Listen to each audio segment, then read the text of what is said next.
Good morning. My name is Lori Booker. I'm the spokesperson for Orlando Melbourne International Airport in Melbourne, Florida. At 2 a.m. this morning, a vehicle approached our terminal and parked curbside with the engine running.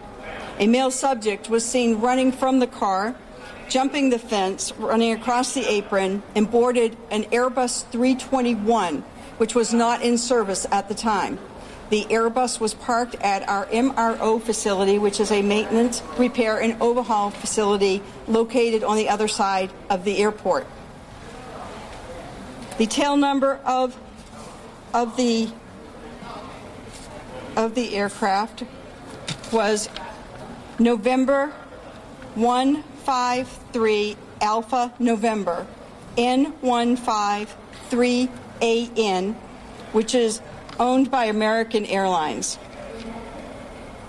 An employee of STS, one of our airport tenants that performs MRO services on these equipment, spotted the subject entering the aircraft and immediately contacted the Melbourne Airport Police Department, which is specially trained for situations of this nature. Our Airport Police Department responded within 2 minutes. We have also secured the car which he pulled up to the airport in. Some of you saw it towed away just a couple of minutes ago. A robot device was used to make sure there was nothing in the car, which was dangerous. Other law enforcement agencies have responded, and we thank them, the Melbourne Police Department, the FBI. We are also working with the Joint Terrorism Task Force to ensure that this is an isolated incident. As a precaution, all airport employees were removed from the property, and all passengers were also moved from the property. By 7 a.m., the airport was reopened. It only impacted 2 flights, which have been delayed.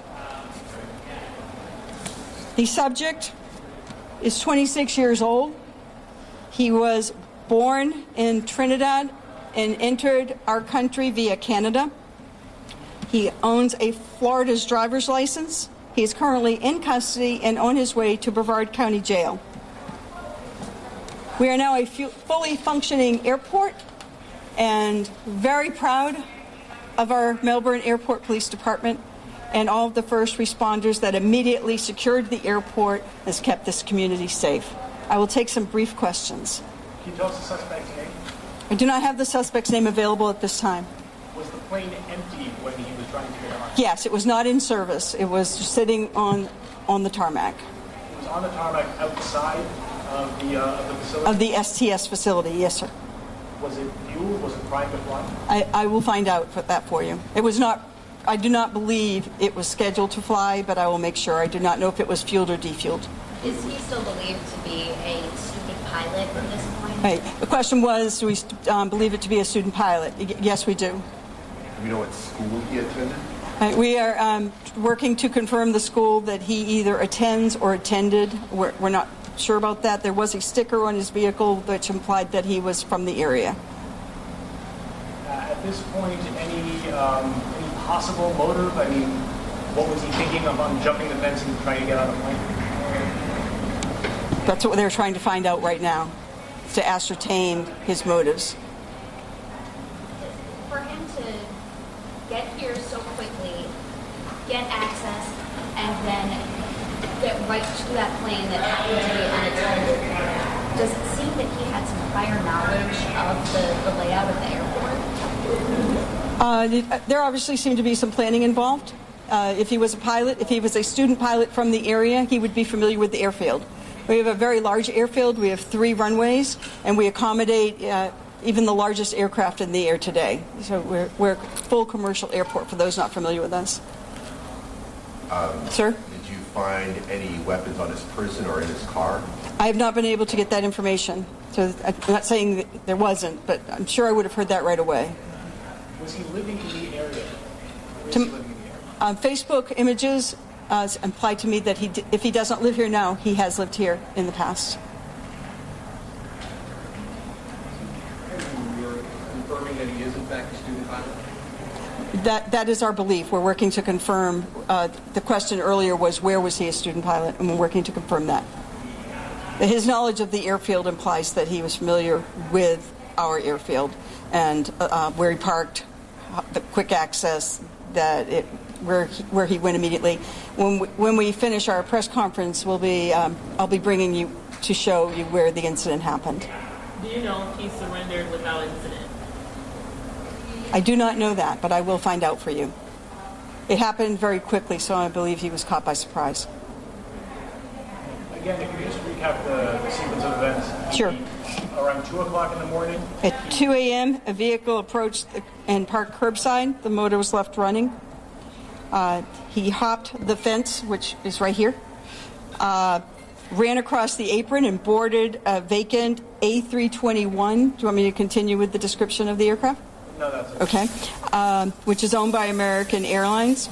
A maintenance employee spotted the intruder and immediately notified the specially trained Melbourne Airport Police Department, which was on the scene and was able to arrest the subject within 2 minutes. Within 5 hours, the airport was cleared from a security standpoint. The car at the curb was searched with a robotic arm and has been removed from the premises, and we reopened at 7 a.m. Is there any indication at this point that that was a plane that he knew would be there and he was targeting, or was it just a target of opportunity? Could have been any plane? Orlando Melbourne International Airport is a very popular place for large aircraft to have their maintenance, repair, and overhaul conducted. It's not unusual us to have 3 or as many as 8 of that kind of aircraft parked outside that facility, awaiting or during their either heavy checks or just changing the capacity and the configuration of the seats, things like that. So it's not an unusual occurrence. But did it appear as if he was saying, like, this is the plane? Like, I guess then talk about any prior planning, as if he knew this plane was going to be there and this was the one he intended to get on. I would say a more accurate assessment would be there are usually planes on that tarmac that anyone flying in and out would know that. Actually, you can see it just driving down the side road. They're not small. So, and this kind of plane, it's how many do you categorize it? Is it a passenger plane, 737, 27? It's an Airbus 321, which is a very large passenger plane.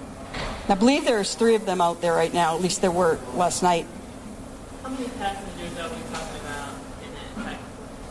Let me ask Mr. Graham, do you know how many passengers that plane was configured for, or one similar? It could have been up to 190. 190 potential seats.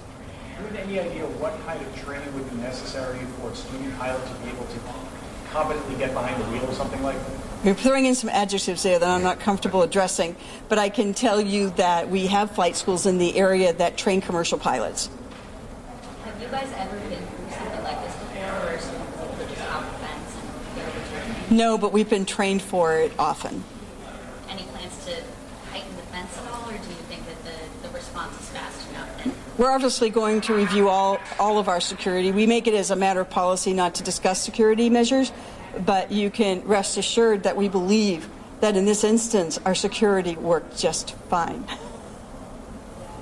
And any indication of what charges it could potentially face? I do have a list of charges coming to me. I hope to have them for you for this, but I will get it to you later. At this point, what is the agency that's going to be handling it? It's going to be NTSB and security? We have channeled it up to state and federal authorities. We want to make sure, as I said earlier, that this is an isolated incident. The Joint Terrorism Task Force is involved. The FBI is involved. Melbourne Police Department has been great on their assist. This is being led right now by the Melbourne Airport Police Department Chief Renee Purdon in concert with the FBI. We're going to have a definite scheduled press conference at 5 o'clock with Executive Director Greg Donovan, who will give you a recap of the day. However, if in the interim anything significant does arise, I will notify you. At this point, are they searching his home, his digital history, things like that to get some clues? I think we can assume that all of that is being done and more. Body cam video? Sir? Body cam?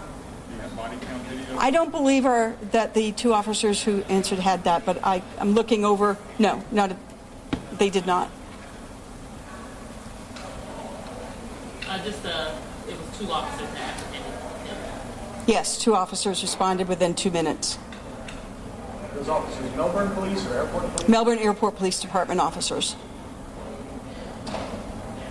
The difference between a regular police force officer and an airport police officer is the training, the special aviation knowledge that they need to have, the secure areas, how we secure them, how to respond. As you can see today, everything went according to plan, and we were able to secure the airport within minutes and to secure the subject within minutes. While we were handling the airfield, the Melbourne Police Department did a perimeter, tightened the perimeter, and while we worked out, they worked in. Can you tell us how quickly the airport staff and personnel and the people here were evacuated? Well, the airport runs 24/7. Different areas are going at certain times. At the time that this incident happened, there was just the morning team was just arriving, and we were able to direct them to a different parking lot for safety. And as far as passengers are concerned, it wasn't so much an evacuation as it was like a lockdown? It was, right. They were just starting to arrive. We were able to stop them before they got out of their cars. It happened curbside, remember, so we immediately had curbside prepared, and then we shut down the entrance to the airport, had police officers at the entrance. And you did say that red car we saw towed is the suspect's vehicle. If it was was it a red sedan? Yes, it was, and it was on a flatbed, correct? Yes, that was the car being removed after we were totally convinced that it was safe to do so.